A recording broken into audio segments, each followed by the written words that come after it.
coming unannounced. Drag my nails on the tile. I just follow your sin. You can just follow my smile. All of your flaws are aligned with this mood of mine. Cutting me to the bone. Nothing left to leave behind.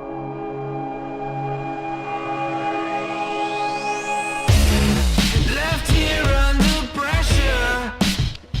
Néron est né en 37 après Jésus-Christ, son père étant l'empereur Claude et sa mère Agrippine, la sœur de Caligula. Claude a déjà eu un enfant mâle de sa première union, Britannicus, mais la mère de Néron, Agrippine, intrigue auprès de Claude, pour que Néron devienne l'héritier principal. Ainsi, Néron reçoit une éducation soignée avec le philosophe Sénèque et son image est peu à peu diffusée dans tout l'Empire, au moyen de médailles et de pièces.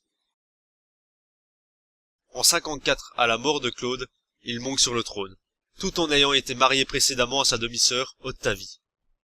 C'est un empereur populaire qui règne à présent sur Rome. Il fait construire un nouveau marché à Rome pour le peuple, et met en place de nombreux jeux populaires. Les plus importants sont l'apparition de la naumachie dans les amphithéâtres. Et une nouveauté dans les combats de gladiateurs, les sénateurs doivent eux aussi descendre dans l'arène. Autant dire que cela est mal vécu par le Sénat, les combats étant réservés aux esclaves. Néanmoins, Néron reste très populaire auprès du peuple, car il préserve également les meilleurs combattants de la sentence de la mort. La situation devait commencer à se tendre avec l'assassinat de sa mère en 59 orchestré par Néron et par le départ de Sénèque en tant que conseiller personnel de l'empereur. En effet, l'assassinat d'un parent est un crime très grave dans la Rome antique et elle consume la réputation de Néron. Quant au départ de Sénèque, il enlève le reste de crédibilité de l'empereur, qui considère les sénateurs comme des ignorants. Sénèque était très apprécié du Sénat et son départ ouvre la voie à plus de défiance.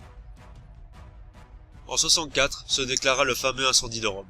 Attribué par des auteurs antiques à Néron, la responsabilité de cet incendie est inconnue encore aujourd'hui.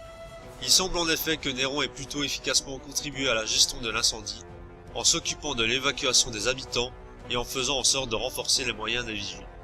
Les vigiles sont la garde urbaine de Rome, et également le corps des pompiers, composé de 7000 hommes pour la plupart des affranchis.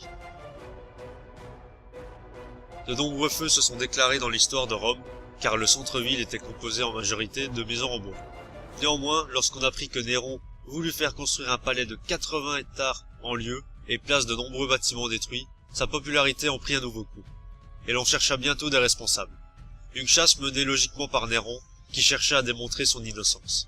On se tourna tout d'abord vers les Juifs, puis finalement vers l'obscure secte des chrétiens. Les brûleurs de Rome furent brûlés à Rome. Son palais, qu'il ne termina jamais, était d'un luxe sans commune mesure. L'entrée était dominée par un colosse de 35 mètres en bronze, représentant l'empereur. Colosse, qui vient du mot Colosseum, qui donna son nom au Colisée quand il fut déplacé près de la future enceinte actuelle et redécoré sous les traits du dieu soleil. La dernière partie du règne de Néron est plus sombre. L'empereur, qui est un artiste talentueux, se laisse aller dans toutes les extravagances.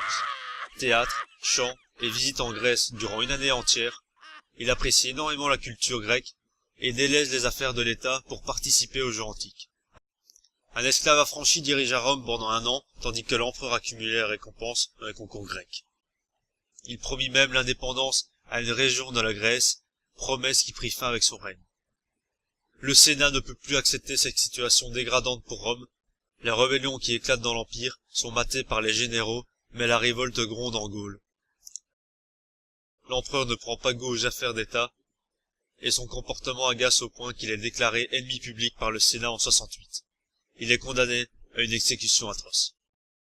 Néron prend peur et fuit avec ses 4 derniers fidèles, dont une ancienne esclave, Claudia Acte, le vrai amour de sa vie qu'il n'a pu épouser. Cerné de toutes parts, il choisit le suicide pour éviter une mort horrible. Un de ses fidèles l'aide, Néron n'ayant plus de courage. Cet empereur porté sur le trône par la volonté de sa mère a été grandement diabolisé par les écrivains sénateurs. Il restait néanmoins très populaire auprès du peuple, et son image fut régulièrement utilisée par la suite dans l'Empire, et certains de ses écrits théâtraux adaptés avec beaucoup de succès. Ce personnage est définitivement plus complexe qu'il n'y paraît. Quelques chiffres sur Néron.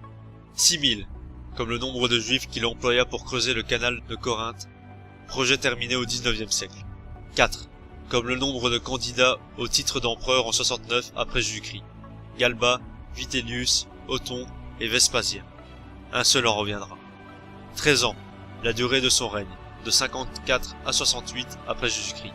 1, comme le nombre d'enfants qu'il a eu.